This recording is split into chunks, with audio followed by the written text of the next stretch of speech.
I was 17 when I first found out that the college fund my grandparents had set up for me even existed. My mom let it slip one night at dinner, when she and my dad were bickering over finances again, something they did like it was a hobby. Well, thank goodness Craig has that college fund from your parents, or we'd really be in trouble, she muttered between bites of pasta. I froze, fork halfway to my mouth. I remember looking up at her and asking, "Wait, what college fund?" She blinked like she'd forgotten I was even there. That was the first time I learned I had $40,000 sitting in a bank account somewhere, thanks to my grandparents, my dad's parents, who had passed away when I was in middle school. They weren't rich, but they were responsible. They lived modestly and saved what they could.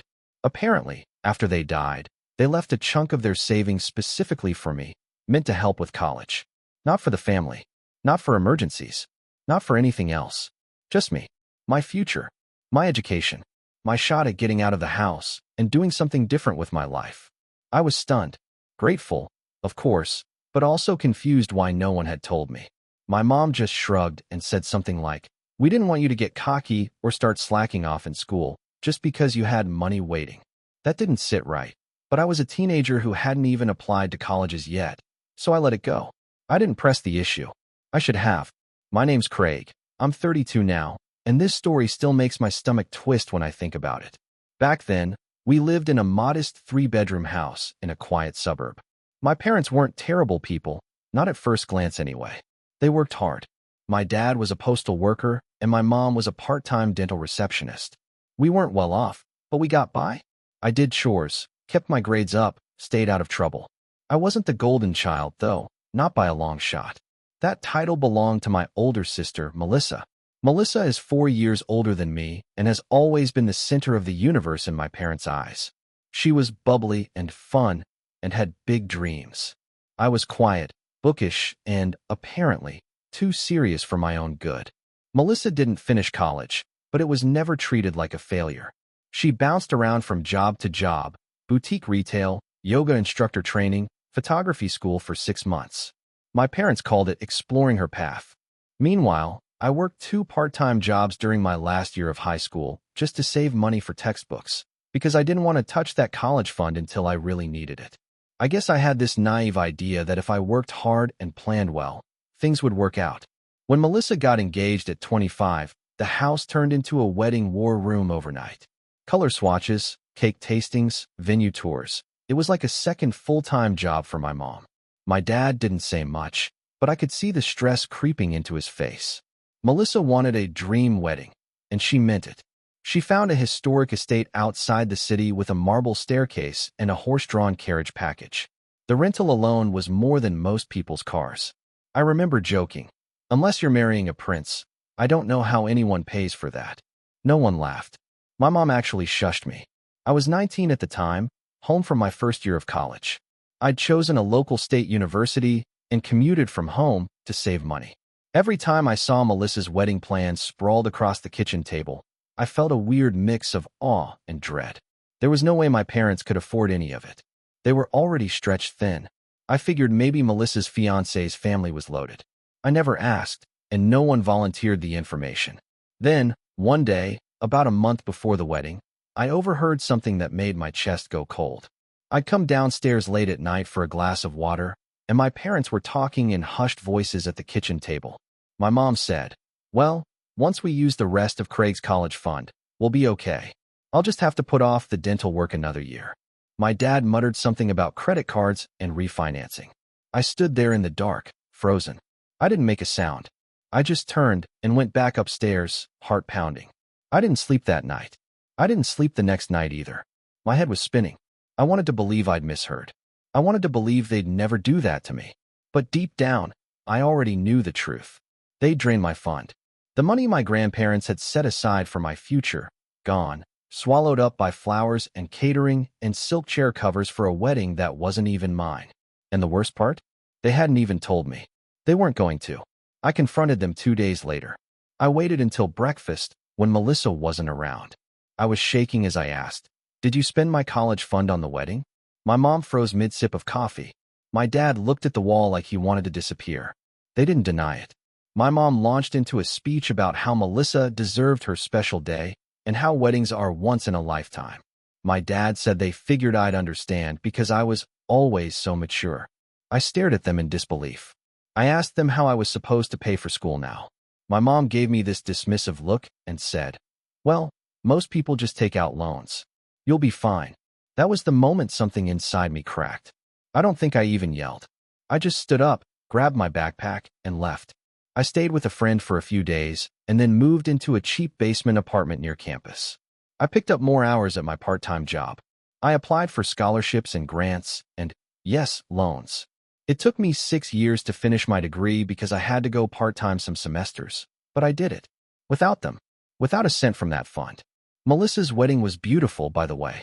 I went because I didn't want to cause drama, but I barely smiled in any photos. I felt like a ghost standing in the corner, watching my entire future get poured into champagne flutes and sparkler exits. No one even thanked me. Melissa didn't mention the fund once. She just kept saying how lucky she was to have such supportive parents. Fast forward 10 years. I'm 32 now, and I've built a good life for myself. I work in tech, project management at a solid mid-sized firm. I'm not a millionaire, but I'm stable. I own a small condo, drive a decent car, and my student loans are almost paid off. I haven't talked to Melissa in years. We grew apart, and honestly, I stopped trying. As for my parents, we stayed in occasional contact, birthdays, holidays, but it was never the same. Something broke back then and never got fixed. Then last month, I got a call out of the blue. It was my mom. Her voice sounded thinner than I remembered. She asked how I was doing, how work was going, if I was dating anyone. I waited for the ask. It came 5 minutes later. "Craig, your father and I are in a bit of a situation. We're in some debt. Credit cards, mostly. It's gotten out of hand. We were wondering if you might be able to help us. Just a little. Just until we get back on our feet." I asked her how much. She said, "About 32,000. I laughed. I couldn't help it. It wasn't even a cruel laugh. It was just disbelief. I asked her why I should help them after what they did to me. She started crying. Told me I was their son. Told me I was doing so well, and Melissa's had some hard years and can't contribute much. She said they were desperate. I told her to ask Melissa. Then I hung up. They haven't stopped calling since. I didn't block their number. Not right away. I told myself I was just leaving the door open in case they came to their senses and apologized, or at the very least, admitted what they did was wrong. But I should have known better. My parents have always had this selective memory. They can remember what brand of cake Melissa liked for her 10th birthday, but somehow forgot spending my entire college fund on her wedding. So the calls kept coming. At first, it was just my mom. Her voice would come through my phone like a ghost from a life I'd outgrown. Soft, guilt-laced, always starting with, "Hey, honey," like nothing had happened. The first few messages were emotional. She'd talk about the debt, about how the interest was piling up, about how hard it was to sleep at night. "We're drowning, Craig," she said in one voicemail. "And it just doesn't feel fair that you won't even talk to us." Fair. That word echoed in my brain for days.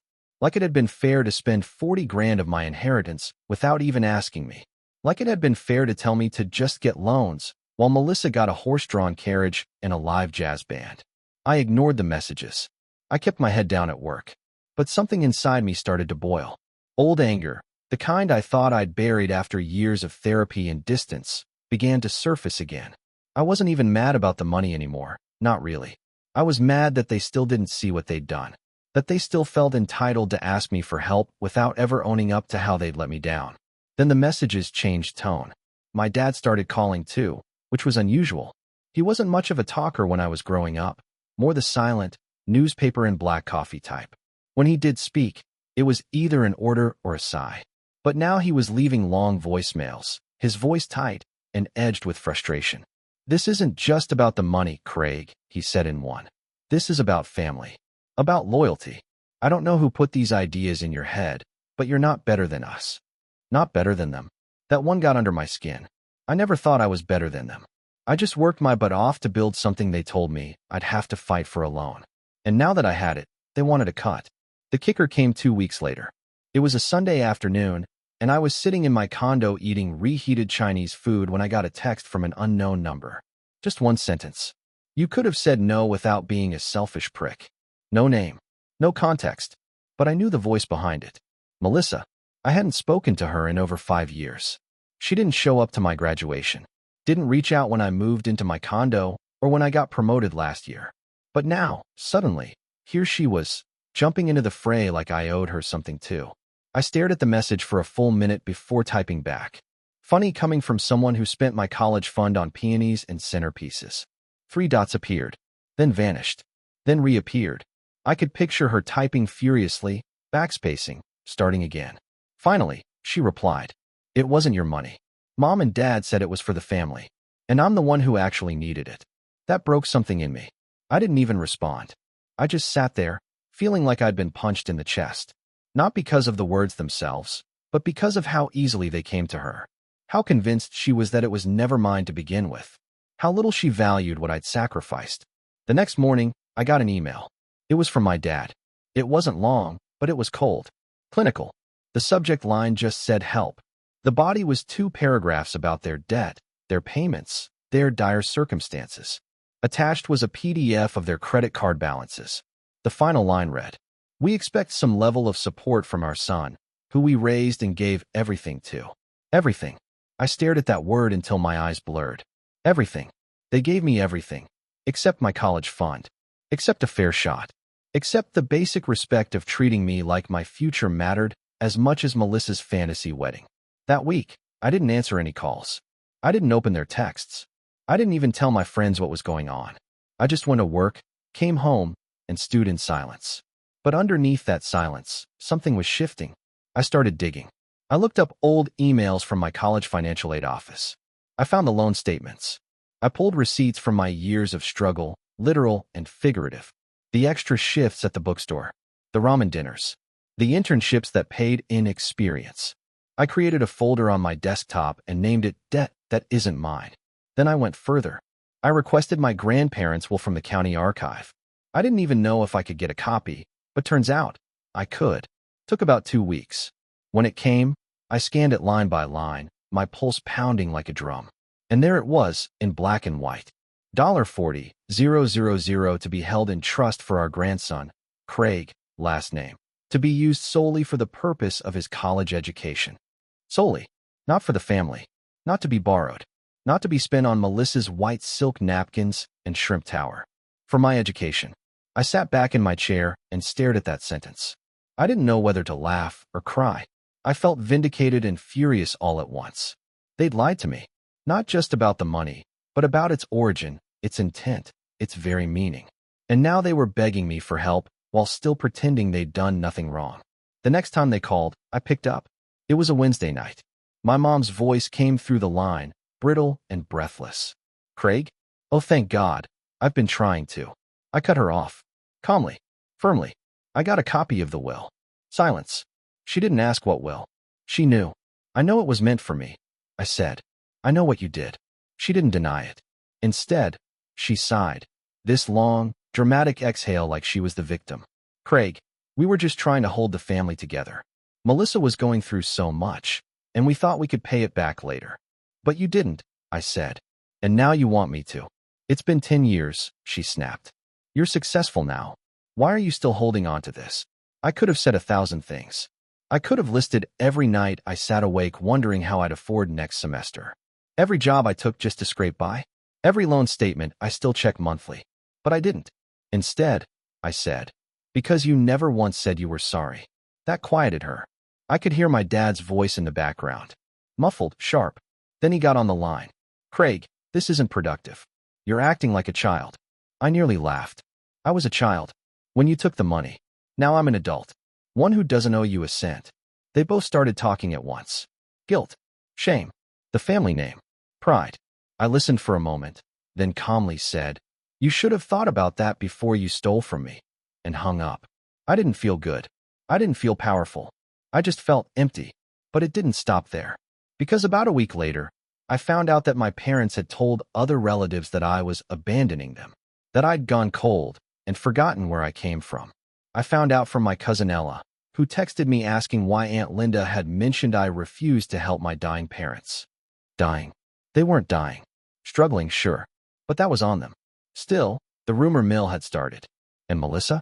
She was fueling it. Posting vague messages on Facebook about some people forgetting who loved them first and selfish siblings who throw away family like garbage. Screenshots of those posts started making their way to me. People I hadn't spoken to in years were suddenly reaching out, most with concern, some with judgment. That was when I realized they weren't going to stop. Not just the calls, not just the messages, but the campaign, the manipulation, the pressure. They weren't just drowning in debt. They were dragging me under with them. And I had a decision to make. Because I could keep ignoring them, or I could start taking steps. Steps they wouldn't see coming. Steps that would finally force them to understand the weight of what they'd done. That's when the real plan started forming in my head. I didn't sleep the night I found out they'd told the extended family I was abandoning them. I stared at the ceiling of my bedroom. My condo, the one I bought with my own hands, my own money, my own credit history, and felt something deep inside me fracture.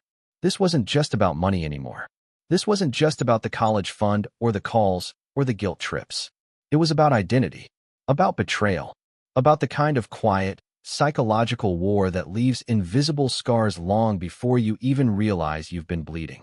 That week, I stopped responding to everyone. My phone stayed on silent. Social media, what little I still used, was dormant. I canceled lunch plans. I skipped the gym. I couldn't concentrate at work. Every time I opened an email or sat down for a meeting, I'd see their faces flash across my mind. Melissa's smug, dismissive texts. My dad's cold PDF. My mom's crying voicemails. I felt like I was back in that house at 19 again. The invisible son who never got the cake or the praise or the courtesy of fairness. I started drinking again. Not heavily, not spiraling, but enough that the late nights felt hazy and the mornings felt dry. I told myself it was just stress, just a phase, but I knew better. The part of me that had worked so hard to build this life, to escape the guilt, the favoritism, the manipulation, felt suddenly small and hollow. Like maybe all I'd built was just a thin shield, and now that they were pressing on it, the cracks were starting to show.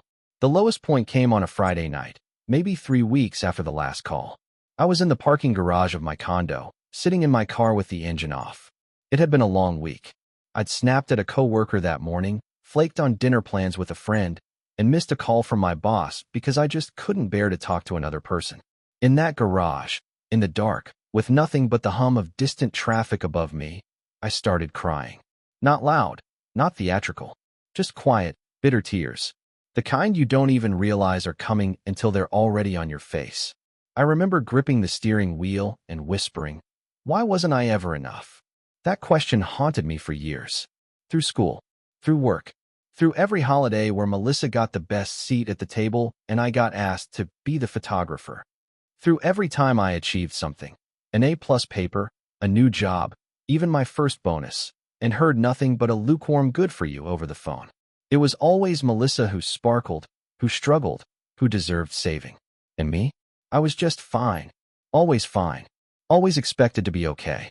But something changed in that parking garage. I didn't have some grand epiphany. No cinematic swell of music. Just a quiet, tired realization that if I didn't pull myself out of this, if I let them win, even now, I'd be proving them right. I'd be the bitter, selfish, broken version of me they wanted to paint to the rest of the family. And I was so tired of letting their narrative define my worth. So I started rebuilding. Quietly. Intentionally. The first thing I did was open a blank document on my laptop and title it Truth File. I started writing. Not a story. Not a plan. Just the truth. Every moment I remembered. Every slight. Every cold word. Every time I was dismissed, overlooked, lied to, used. It wasn't about revenge. It was about remembering. Because trauma, I realized, has a funny way of making you question your memory. I wanted something I could hold up to myself and say, yes, this happened. You are not crazy. Next, I reconnected with the people who actually cared. My best friend, Mateo, had been trying to reach me for weeks. I finally called him back and told him everything. He listened, didn't judge, didn't interrupt. When I was done, he just said, "That's messed up, man. But you're not alone." It meant more than I expected. He invited me over for dinner with his wife and kids that weekend. We ate lasagna, watched old movies, laughed. I sat on the couch with his toddler asleep on my chest and felt something loosen in me. A knot I didn't even know was there. I didn't have to prove anything in that room. I didn't have to justify why I didn't want to bail out my parents. I was just Craig. a guy who'd been hurt, but who was still standing. At work, I started saying yes again, to coffee breaks, to brainstorming sessions, to leadership opportunities. My manager, Angela, called me into her office one afternoon and said, "You've been off lately. You okay?" I told her I was going through something personal, but that I was committed to bouncing back. She nodded, smiled, and said, "Well, you're still one of the most dependable people on this team. Let me know how I can support you." And just like that, I felt seen again. I picked up journaling. I rejoined the gym. I cut back on drinking. Small steps, but each one mattered. I wasn't trying to be perfect. I was just trying to find myself again, piece by piece. The self that existed before the guilt calls and the inheritance theft and the twisted family dynamic. One night, I opened that truth file again and read through it from top to bottom. Then I wrote one more line. This doesn't define me anymore. I don't know why, but writing that broke something open. Not in a bad way, in a freeing way. Like I'd finally acknowledged that yes, my past was painful, but it wasn't the whole story. I was more than the kid whose parents robbed him to buy peonies and a vintage Rolls-Royce rental. I was more than the younger brother left behind while the golden child shined. I was someone who had survived it. And now I was becoming someone stronger. The calls from my parents started to slow. I think, maybe, they realized I wasn't going to bend. Or maybe they were just too busy trying to juggle their creditors. Either way, the silence was a gift. But Melissa? She didn't go quietly. A month after my breakdown, she posted a picture of her and our parents on Facebook. It was an old photo, probably from her wedding. The caption read, "No matter what, we always stick together." Some people forget where they come from, but not us. It got over 100 likes. A few mutual family friends commented with things like, "Stay strong," and "Family first always." One even wrote, "Some people are too full of themselves to remember who fed them." That one stung. I knew it was about me. They were building a narrative, painting me as the villain, the ungrateful son, the arrogant success story who turned his back on the people who raised him. And it worked, because I got a text from my Aunt Teresa the next day asking if I was okay and saying she was disappointed to hear I'd abandoned my family. I wanted to scream, but instead, I just replied, "There's more to the story than you've been told." And that was true, because the real story wasn't just about the money.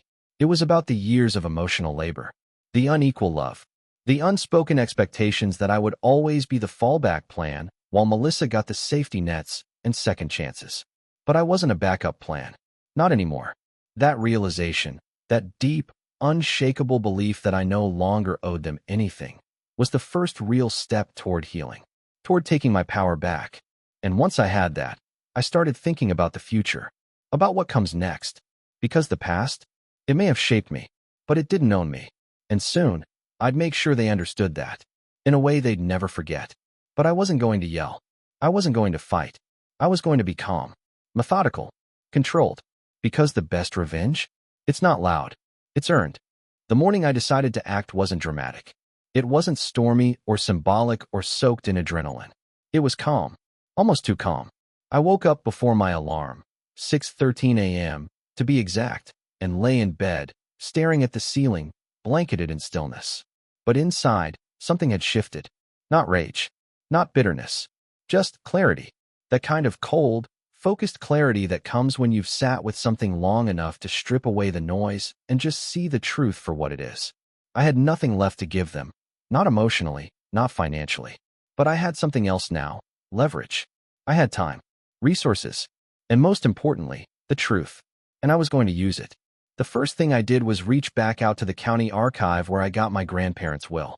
I asked them if it was possible to obtain copies of any correspondence or transactions related to the trust. They told me that because I had legal standing as the named beneficiary, I could submit a request for the trust disbursement records, basically a paper trail of what happened to the money after my grandparents passed. That process took 2 weeks. 2 slow, irritating weeks where I busied myself with work and projects and a very real effort to avoid overthinking. I reminded myself this wasn't about revenge for revenge's sake. This was about accountability, about no longer playing the part of the quiet one in the family drama. When the envelope finally arrived, I opened it in my kitchen, standing barefoot on the cold tile floor, coffee forgotten beside me. Inside were 3 things. A notarized release form signed by my parents, authorizing the use of the $40,000 trust, A bank transfer record, dated roughly 8 months before Melissa's wedding. A brief handwritten letter from the estate attorney, confirming that the fund had been released in full for educational purposes, per the trustee's discretion, based solely on the signed statement from my parents that it would be used for my college tuition. Educational purposes. Except it wasn't. And they had signed that letter, both of them. I stared at their signatures for a long time. Not because I doubted it, but because it felt like looking at a crime scene. The neat, flowing loops of my mother's cursive. The rigid, slanted scrawl of my father's blocky letters. They hadn't just spent the money. They'd lied. On paper. To a lawyer. About a fund my grandparents created specifically for me. It was more than betrayal now. It was fraud. I placed the papers in a folder and filed it away in my desk drawer, beneath old tax returns and passport copies. I wasn't ready to use them yet, but I knew I would. The next step came naturally. I reached out to my cousin Ella, the only person in the family who had dared ask me directly what was going on after the rumors started flying. We met for coffee at a quiet little spot downtown. I hadn't seen her in person in a few years, but she greeted me with a tight hug and that same raised eyebrow she used to flash when our aunt started gossiping. "Okay," she said, sitting down across from me. "Tell me everything." So I did. I walked her through the timeline. The fund, the wedding, the silent years, the debt, the calls, the manipulation. Her eyes widened when I mentioned the will. Her jaw actually dropped when I showed her the scanned copy of the letter with my parents' signatures. "Craig, this is serious," she whispered. "I know. Like, legally serious. They committed fraud." I nodded. "And they're trying to paint me as the bad guy." She leaned back, folding her arms. "So what are you going to do?" I didn't answer right away. Instead, I asked her something I'd been wondering for weeks. Who else believes their version of the story? Ella hesitated. Honestly, a lot of them. Aunt Linda, Uncle Ron, even Grandma on Mom's side. They've all been talking about how cold you've gotten. Melissa's been laying it on thick. She posted some teary Instagram story last week about losing a sibling to greed. I shook my head slowly. "But," Ella added, leaning in, "not everyone buys it. And if they saw what you just showed me, the whole narrative falls apart." That was what I needed to hear. Because my revenge, I realized, wasn't going to be about screaming at my parents or exposing them online or dragging them through court. Though, if it came to that, I had the paperwork ready. No, my revenge was going to be slow. Precise. I wasn't going to destroy them. I was going to dismantle the pedestal they built for themselves. One polite, undeniable truth at a time. And the first domino? The family.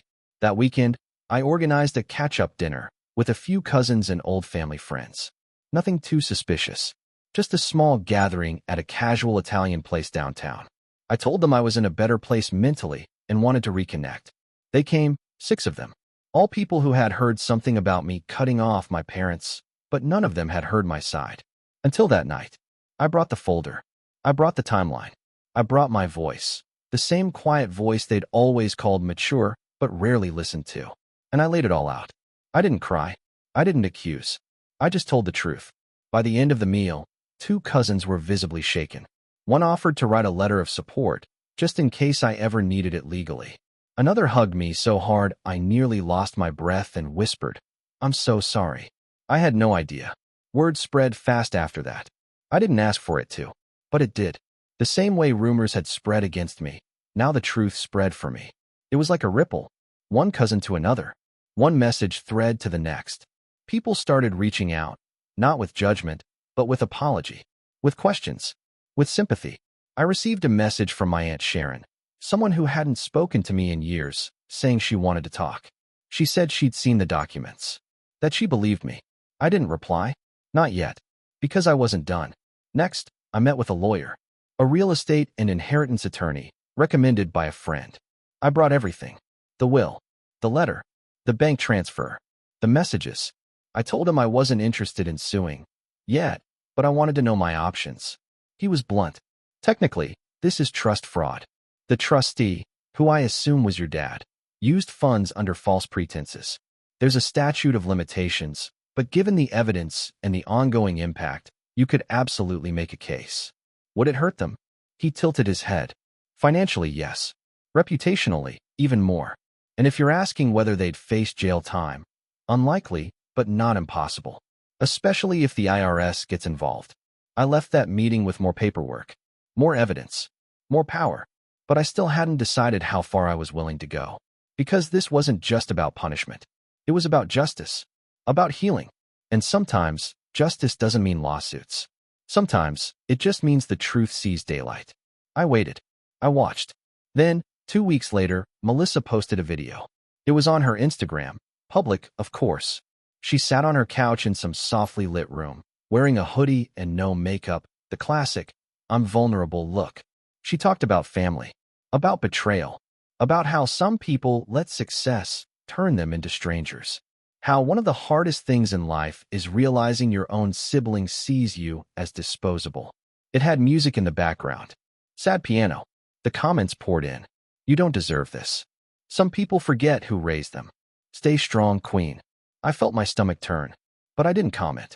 I didn't text her. I just clicked download and saved the video to a folder labeled Manipulation Campaign. Because it was almost time. Not to explode, but to execute. To make a move they never saw coming. The moment I executed the plan was so quiet, it almost felt anticlimactic. No fireworks. No slamming doors. Just a single email, sent on a cloudy Wednesday afternoon from the quiet corner of a coffee shop. The subject line was simple. Clarification regarding recent family allegations. And the recipient list? That's where the real punch was. 23 names. Every aunt. Every uncle. Every cousin who'd texted me half concerned, half condemning messages over the past few months. The extended family Facebook group admin. Even Melissa's mother-in-law, who had shared that teary Instagram story Melissa made to her own circle of church friends, apparently, so they could all pray for reconciliation. I had debated for weeks whether to go this route, whether to respond at all. But after seeing Melissa double down on her public narrative, twisting the story to make me look like a cruel, selfish son who abandoned his poor, aging parents, I knew silence wasn't strength anymore. It was surrender, and I wasn't surrendering to them ever again. The email was 3 pages long. Page 1, the timeline. Dates, facts, calm language. No editorializing. Just this happened, then this, then this.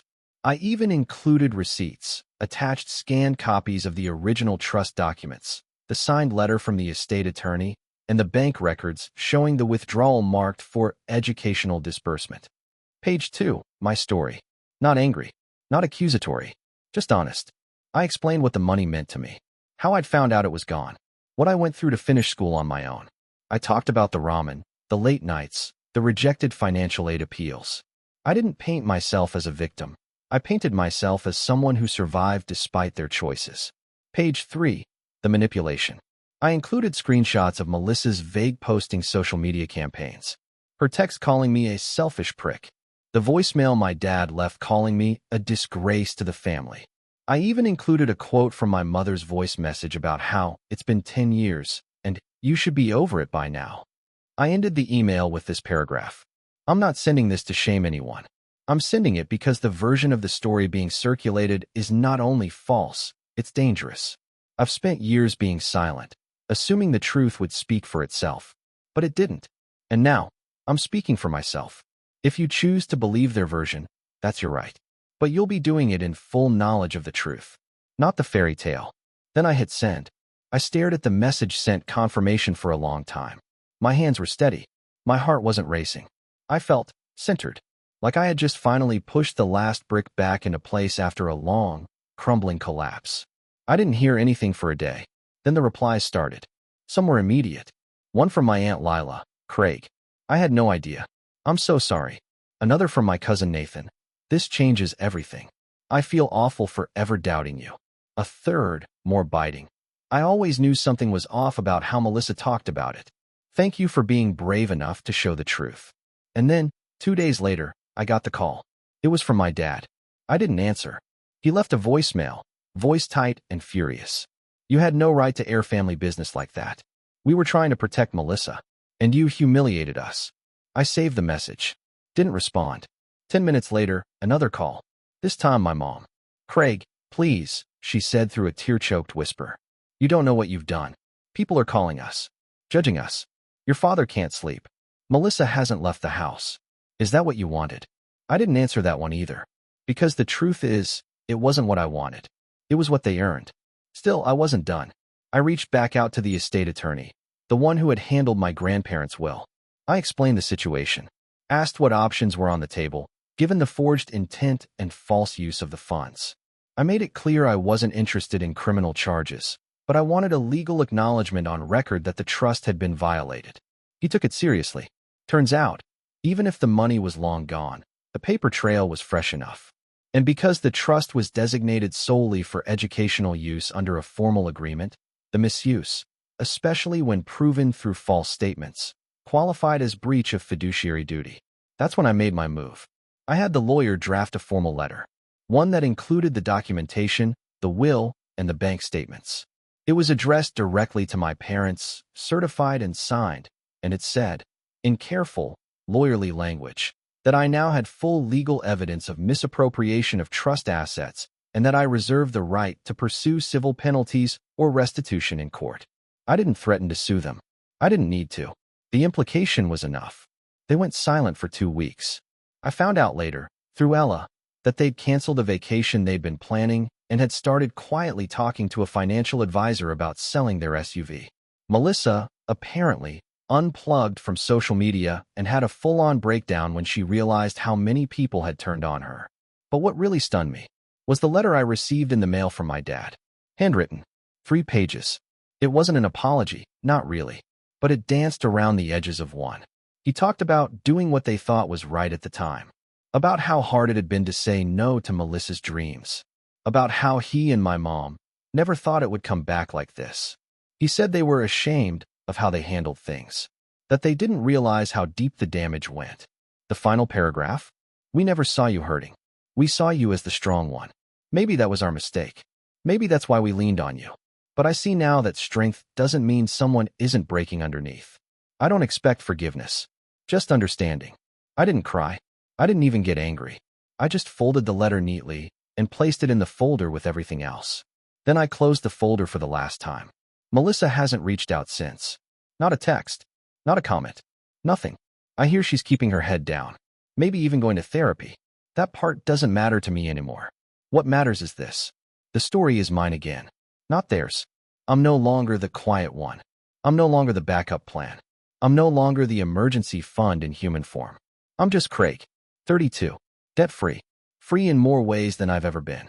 And for the first time in my life, when I think about my future, there's no bitterness in it. No weight dragging me backward. Just possibility. Just peace. And that's the real inheritance I gave myself.